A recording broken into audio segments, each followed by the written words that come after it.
don't they? Today, we are going to talk to Siren. Now, that is her stage name, but that's an important reason that we're sharing that because Siren is not only a chiropractor by day, specializing in a very special niche. She's specializing in that niche because she is in that niche also by being a pole dancer at night. I'm super excited to share that with her. And I want to let you know if you have any questions about anything that's going on in here, come join us on Facebook at Pajama Party Profits, all spelled out on Facebook. We've got the page there. There's also a link to our group. And of course, you're going to meet Siren and you can connect with her on any one of her socials as well. Welcome, Siren. Hi, it's so nice to meet you. Thank you for having me. I'm glad to have you too. You are Yeah. rocking it on TikTok, and you have a really special story. Um, I got to ask you. This podcast is about sharing and encouraging and motivating people who want to make a living from home. Now, not everything you do is from home, but you have mostly your own schedule. Is that fair to say? I 100% have my own schedule. So all of the jobs that I have that I'm not self-employed by, I am an independent contractor. So I have a lot of flexibility in that way. I have fallen to a victim of being kind of like a prison to my schedule when I was overworking at the beginning of starting my practice and working like 80 hours a week. One of my favorite sayings is entrepreneurs are some of the only people that will refuse to work 40 hours for somebody else and they'd rather work 80 hours for themselves.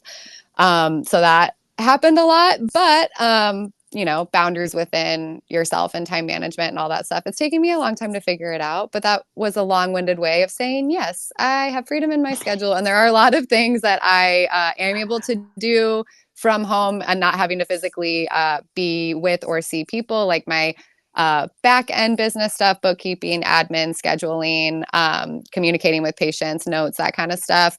And then I also make content on TikTok, as you mentioned, Facebook, Meta, those kinds of things. So the actually creating the content happens outside of the home, but the putting it together, the editing, all that other stuff happens usually on my couch with my cats. So yeah. On your sofa with your cats. I love it. So you're Yeah. your home office and though but you have and the reality is a lot of people start off working at home and then they're like, this sucks. I need to get out. I need to interact with people. So you have the ability to do that. But let's start off. You Yeah. said you said it took a lot of time to learn.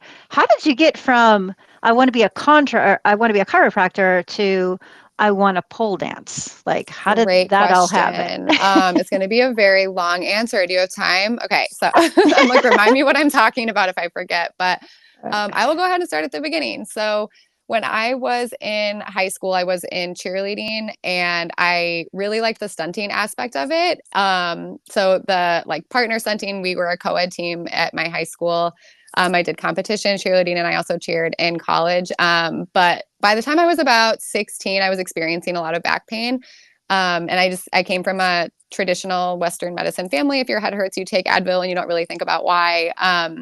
And what I know now is I have something called hypermobility, which I will circle back around to later. But I have learned over the past 30 something years that this comes with a whole host of usually other things that doctors aren't necessarily trained to see. It's a lot of conditions that go together, and it's a relatively newly studied area. But that comes a lot with doctors not knowing what to do with you, why things are happening. So I tried all the things. I did the muscle relaxers, I did the painkillers, I did the massage, and every time you go into the doctor, they're kind of like, well, nothing's broken. We don't really know what to tell you. And then it just happened by chance that my mom was at a community event and met a pediatric chiropractor. So while I wasn't an infant, I was still under the age of 18 and technically a pediatric patient. So she was like, what else do we have to lose? And I remember the first visit, I went into it kind of with the Western medical mindset of like, I'm going to take this thing and then I'm going to magically be better, not understanding that the healing process takes time when we're not using a Band-Aid and actually trying to get to the root of stuff. So I remember crying in the office on the first day, being like, wait, you're not going to adjust me now? And like all my problems aren't going to magically go away.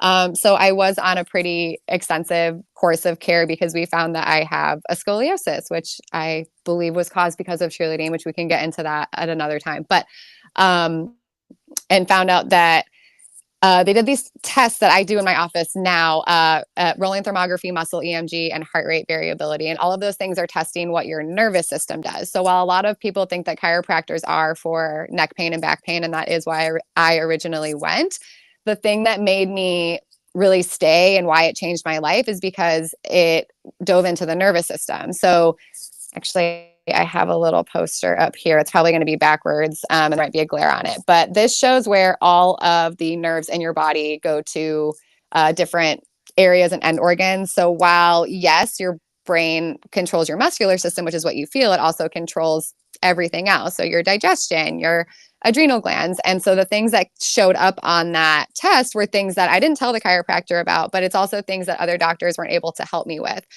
So like I would always complain of feeling like I couldn't breathe. What I know now is that is POTS. So feeling like I have to like take extra sips of air, having exercise induced asthma, which again wasn't explained to me, but all of this stuff like showed up as irritation in my nervous system in those areas. And then once I started getting adjusted, yes, my back pain got better, but that wasn't the thing that changed my life. It was that my anxiety lessened, my sleep felt more productive. I was able to focus more throughout the day. I wasn't in as much pain. And I was like, oh my God, how does everybody not like know about this? And that Yeah, can office we specialized. pause? Because Yeah. you're going so fast. I just want to get into a little bit of the detail. So Yeah. you said that it helped relieve some of those symptoms of POTS or other things about your nervous system. How else was your nervous system showing you that it was on alert? Good question. So, and again, it's all in hindsight, right? So at the time, I have the adolescent brain, so I don't really know how to feel everything that's happening in my body. But I remember I enjoyed school, but it was challenging. So I was really good at it. But it was like finding a hard time focusing on the things that I didn't necessarily want to focus on, or, not having the motivation to do things, which I'm realizing is now like depression or sometimes untreated ADHD or other neurodevelopmental challenges can show up as that like depleted dopamine. Having struggles in social situations, like getting social anxiety, those kinds of things. And just the anxiety of like constantly worrying about the future and like the sense of impending doom, all of that, like the train didn't feel like it was going quite as fast before it left the Mm. station. Does that make sense? I don't really know if that's an expression, but like the visual works for me. Well, I've had chiropractic help in the past. I would go regularly, a couple times a year, those kinds of things. But I don't think I ever realized the connection with the nervous system and with the adrenals, like you mentioned. And I'm wondering if like mast cell issues. Yeah, I Yeah. have quite a few patients with mast cell activation syndrome, with Ehlers-Danlos syndrome. So a lot of that has Mm. immune system complications, other autoimmune conditions. So let me kind of explain. And this is what was explained to me. So what I say as a chiropractor is I don't treat or cure anything, including pain. Your body is the one that's doing the healing. What I'm doing is removing stress from the spine. So there's Mm. a few different things happening. One is that the nerve roots where your central nervous system, your brain and your spinal cord branch off into your peripheral nervous system, everything else that's happening in your body. There's this little hole where those vertebrae come together. If your vertebrae aren't exactly aligned, it can decrease the space in that hole and also signal to your brain that that area is being impacted. So it sends inflammation signals there, decreasing the space even more. So it lessens the signal between your brain and your body. So we have the system that goes from your brain to your body saying that it wants to do something, and then the feedback pathway saying that that thing has happened so we can close that loop. If there's an interference anywhere along that pathway, think of it like construction. Like if there's a road that's blocked off on your way, everybody can still get where they need to go, but it's more irritating for it to happen. It might take a little bit longer, and there might be some other unpredictable consequences because of that. If that construction never gets cleared, like I-35 here, I don't know where you live or like what your equivalent highway is, where it's just like perpetual construction forever. It's like nothing's really happening and it can cause further damage down the road. That's one side of it. The other side of it is we have our fight or flight response that most people are familiar with, of our, what am I trying to say? From the vagus nerve. So you have Mm-hmm. fight or flight or your rest and repair response. And your body can't be in both of those at the same time. So a lot of times what I find in my patients, and I do test this in my office with something called heart rate variability, is their brains are kind of wired for stress. So it ends up being almost that positive feedback loop where it's like, if we go back to one of my favorite books is called Why Zebras Don't Get Ulcers. And it's a really awesome title because it kind of highlights the fact that a lot of our chronic conditions are because of the stress that we experience in our own heads that eventually ends up living in our bodies. And it's not related to fighting threats like running from tigers, where if you're a zebra, the tiger's there, you run from the tiger, you're free from the tiger, and then you can shut those systems off. We still have those systems in our bodies, but we are interpreting, I have a deadline to meet as I'm being chased from a tiger. And then that cortisol ends up happening. And then we end up with that adrenal fatigue. And your body ends up stuck in that sympathetic response or being wired for fight or flight. There's different areas of your spine that control those. We call them like gas pedals and brake pedals. So kind of pumping your body's brakes or getting you back into that rest and repair mode. Those areas of the spine are at the top and at the bottom. And then we have the other side of it, the sympathetic side, rest and repair, the fight or flight response that exists in the middle. So what I've found is people that are wired for stress that have a dominant sympathetic response or being wired for fight or flight also have irritation at the top and bottom of your spine. My job with that is restoring movement and removing stress in that area through the chiropractic adjustment. And again, their body is the one that kind of like removes the construction from the road, is able to communicate appropriately, and then innate intelligence takes over and that nervous system regulation can happen again. That was a really Wow. long answer. Did that answer That your was a question? great answer. Yes. Okay. Unfortunately, well, I have a little bit of a bias because I understand a lot about what you're saying because of my background in EFT, which is also That used makes to a lot help of kind sense. of, Yeah. yeah.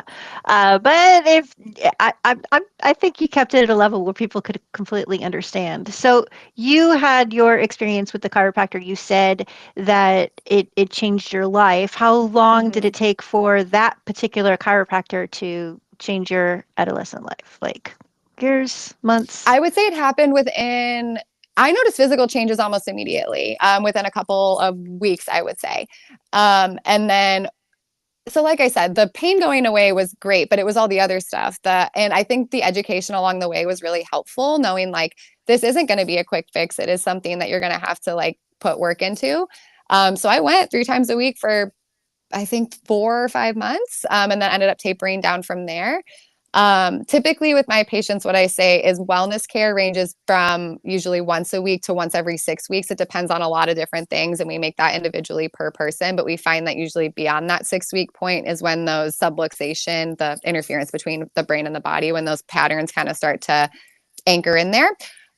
So physical things happen relatively quickly. In terms of like, I think I want to do this with the rest of my life. There was a career day when I was in high school, and it was just kind of like, well, my chiropractor's office is fun and there's a bunch of kids there, and like I want to get out of school, so I'm just gonna like go and hang out with them for the day. And so I did that, but what I saw was like 5-year-old kids excited to be at the doctor. I saw kids with autism that were previously nonverbal that were speaking. I saw kids that were getting behavior notes sent home with ADHD, like getting A pluses in school, like within a day. Like this, they were a very high volume practice and saw a lot of kids. So my introduction to chiropractic and my perception of chiropractic is that it was for kids. I didn't realize it was like this thing that the general society saw as for like old people with neck pain and back pain. Like I didn't experience that side of it. So when I went into school and knew that I wanted to specialize in pediatrics, I was one of like 10% that wanted to do that. So there was like a pediatrics club, but there wasn't a ton of pediatrics education. I had to find that outside of school. And then still specialized in that through there. But with a lot, I knew I wanted to work with kids with neurodevelopmental challenges. So a lot of that involves really digging into the history of their birth, what happened shortly after birth, what happened during pregnancy. Then found that there was a lot of stress during pregnancy. I'm not saying it causes it. I'm saying it is one factor. There's a lot of things that go into it that could potentially contribute to the stress of the nervous system of a developing fetus. So I'm like, then I started focusing on pregnancy. I'm getting to the dance portion, I promise. So, No, and, well, let me just stop you for a sec, because so yeah. you went into chiropractic medicine, right, or chiropractic practice, Hmm. and you kind of played with your specialties. You were going where you found you were doing a lot of good. How, Yeah. this is a little personal, how was your personal life there? How did it feel to be working with those particular patients? No, it's a great question. And it depends on when. So I went back to that same chiropractic office to do my internship. So I was there 12 hours a day, 4 days a week for 4 months, I think, towards the end of my chiropractic education. It was really rewarding. Like I still kind of tear up thinking about some of the cases that I saw. And from the clinical aspect. I also learned a lot about what I don't want in a business or personal aspect. So this was a very large office that had, I don't want to say mean things. It's just not the way that I would run a practice. And I'm realizing a lot about myself in terms of like neurodivergence versus neurotypical and managing people and having a lot of bodies around. So, anyways, I learned that I wanted to work on my own in a smaller practice, still maximizing the good that I can do, even if it's not as many people. Maybe it's a bigger impact in a smaller amount of people's lives. Does that make sense? So that's Yeah. Now, for before we that get to part. the dancing, I have another Oh question that yeah. kind of correlates with that. You began working in someone else's office. That makes sense to me because you're learning, like you said, what you do like, what you don't like about business. I know I did that with some coaching industries and things like that. You get to see behind the scenes and where the frustrations are and things like that. But was your life, would you say your life was balanced? Like, I know when before we get to the dancing, you kind of told me like how that happened, but I want to know, were you doing things for yourself, or is that an aha or an epiphany that happened kind of later? I understand your question. I think the aha or the epiphany happened after I opened my own practice. So this is an even longer story. If you want to have me back, I'll tell you about it another time. But after I graduated chiropractic school, I went to England. My original plan was to work there for 3 years. I was there for 6 weeks. It didn't work out. Came back, found a job in Chicago, which wasn't ever a part of my plan. Was there for 2 years, got fired, and that's how I ended up in Austin, Texas, where I opened my practice. So I moved here, didn't know a single person, and just like started from the ground up Wait, are because you of in Austin now? yeah. We totally should have done this in person. Okay. Are you down the street? What's up, neighbor? Not yeah. I have a daughter that lives in Austin, and I'm just a couple hours away. So yeah, I'm in Tejas. Next time, next time. Yeah. Um, Okay. so I up until this point, my entire identity was rooted in chiropractic. The first tattoo that I got that's on my back has a spine and a tree. I was like, this is the only thing I'm ever gonna do forever. And like, are you familiar with the Dunning-Kruger effect? Do No, you know but what we're that gonna is? stop you right there. You can tell me all about, or tell us all about that. Before we do, this is a party, girl. We're Oh, there. We've passed the halfway mark, and I am going to let go of the reins and let Siren tell me what game we're gonna play. so sorry. I've been seeing this fun one that like friends or couples usually will do, or like siblings, where we each say a word, random word, most random word you can think of at the same time.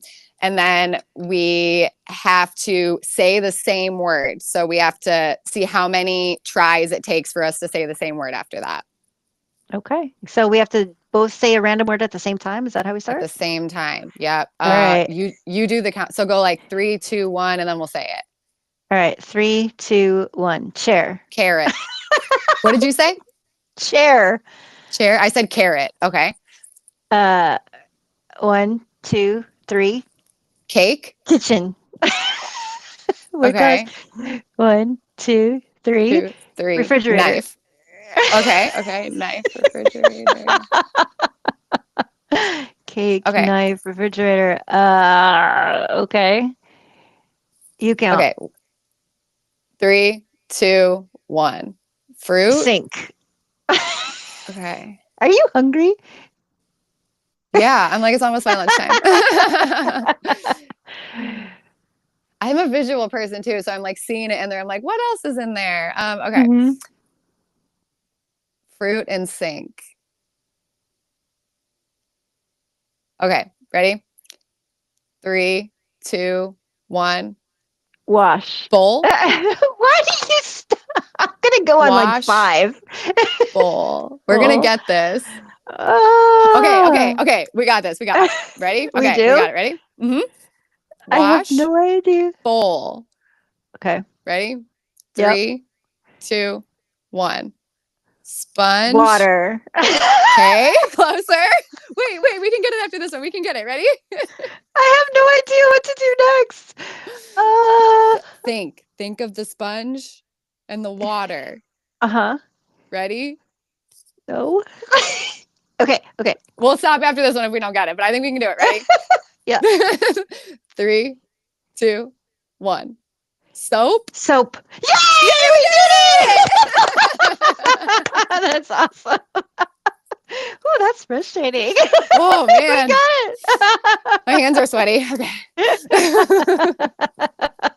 That was awesome. Okay, so you're going to tell us about this really long Dunning word, a Dunning syndrome. Kruger effect. Okay, so I'm gonna show you. I'm gonna draw it out. It might be backwards, but it's okay. But if you see it online, it looks like this, where so it goes up like this. This is how much you know about a topic. This is how confident you are about it. So when you first are learning something new, your confidence in that thing shoots up here. This is where I graduated school. And then you come down and life humbles you real quick. So that's what that's about. Yeah. So when I was humbled. So then I moved to Austin, started a practice that involves touching people with my hands in July of 2019. And I don't know if you remember what happened shortly after that. Right. So I pivoted. So then I started doing house calls for that business and everything. But anyways, with my entire identity being rooted in chiropractic, it's like, okay, I started my practice. I did the thing I thought that I could never do. And like, I'm figuring it out. It feels like a constant uphill battle. And like, now what? Like, and what my therapist had said at the time, she's like, is it not what you thought it was going to be? And it's like, maybe I focused so hard on like this goal and the outcome that I didn't think about what my life would look like surrounding that. Um, and within that amount of time is kind of when I started to find dance. And at first I just started it like for fun, but I still had the mindset of like everything has to be for profit and everything has to be for a reason. So like when I was in cheerleading, it was like you try so hard for the competition. When I coach cheerleading too, but it's like all this buildup for what? And so the idea of having a hobby just for fun, like I remember when I was like, wait, maybe the point is that there is no point. And that happened like maybe 3 years ago. But prior to that, it was very performative. It was very accomplishment based. And like my self-worth was tied to these external things. But I think through dance, I've been able to let a lot of that go.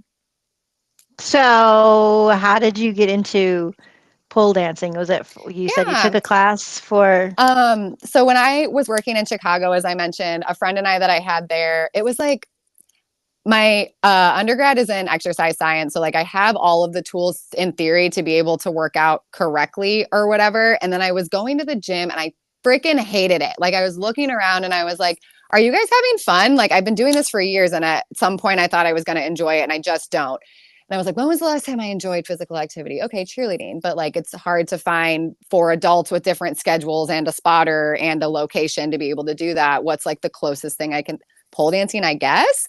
So my friend and I found this studio. It was this really adorable woman that taught out of her home and she had her like 2 little ragdoll cats that were around. So it was a very like non-threatening. I was so intimidated by these studios with these like beautiful women and their tall heels and their long legs. And I was like very insecure at the time. So this was like how I felt comfortable getting into it. And then I call it getting bit by the pole bug. I just like fell in love with it. I was like, this is so fun. I love the idea of being able to like conquer tricks and like accomplish things. And I say that like my motivation has to be don't get a concussion, because my motivation in the gym is like pick it up, put it down. Like, what's that about? But this is like, don't fall on your head. Like, okay, I can focus on that. So I did that for that would be my goal right now. My goal I'm is get back saying up after I take something up off the floor. focus, Yeah. don't land on your head. Right. That's like a pretty good motivator to stay present. Um, and so I like just, and like in my head, I was like, I'm never going to be seen as sexy. Like, I don't know how to connect movements together. I'm strictly doing this to like just do tricks and that's it. And then I moved to Austin and there's a bunch of studios here. And then I learned about like, wait, there's these burlesque shows. There's these things you can do. You can be an instructor. Like, there are ways to make money at doing this aside. Oopsie daisies, come back. Aside from the obvious. But for me, it was always about like, at first it was just about the tricks. And then it was like letting go of the perfectionism and like the dance trauma of like, you have to hit this on this count. And you have to do like just being able to like connect with your body. And that's kind of the angle I take when I'm teaching other women is like the first thing I say is like, I don't have very many rules in here, but one of them is don't talk bad about anyone in here, especially yourself. Because everyone's so hard on themselves. Like, well, I'm so bad at this. And I'm like, yeah, you've never done it before. Like, let go. Okay. Like, I have to ask you. I heard a rumor, mm-hmm. and I gotta know. Somebody said to be really good, it's all about the shoe. Is that true? No. Like, well, thanks for squashing that one.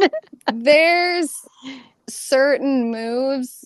I have a few videos on my page about what are called kips. So like you land on the shoe, you're not landing on your knees. There are certain illusions that you can achieve by having the platform shoe, but the strength and agility does come from hoisting your own ass over your head, you know? Wow. So there's a lot of strength and agility. And do you do anything with those bungee cord things? I've seen those. Is that similar to what you do? Is that completely different? Ooh, it's not anything I do, but I do know a lot of people that do. It looks really fun.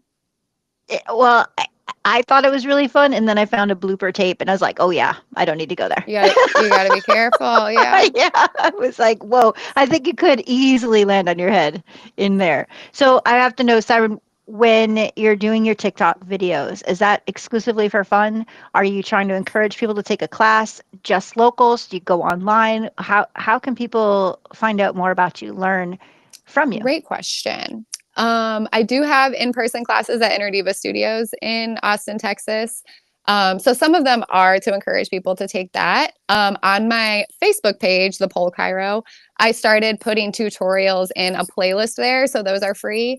I do plan on offering online tutorials because people have been asking for them. I just have to figure out the best way to go about that. I'm kind of between a few different platforms right now, which I'm sure you know the struggle with all that. But those would be the places I would go for now. But to answer your question, I do mostly make them for fun. So I really like the process. So I have a hard time with proprioception, knowing where my body is in space. So taking videos helps me improve my own tricks because I can be like, oh, bring your head here. So there is actually like a purpose for me taking them. But then afterwards, like, you know, how TikTok always knows the perfect music and adds all the fun things over it. I really enjoy that process. So I do it for me, but I don't know, other people seem to like it too. So yeah.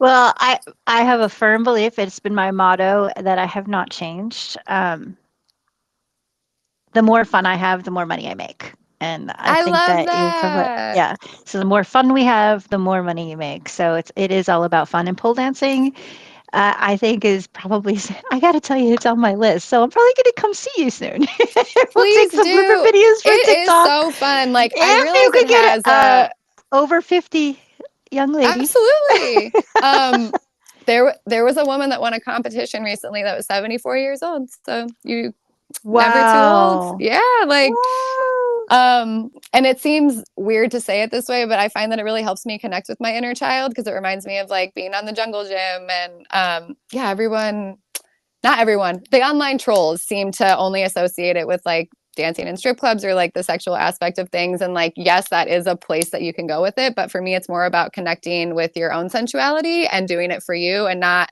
having to make it performative.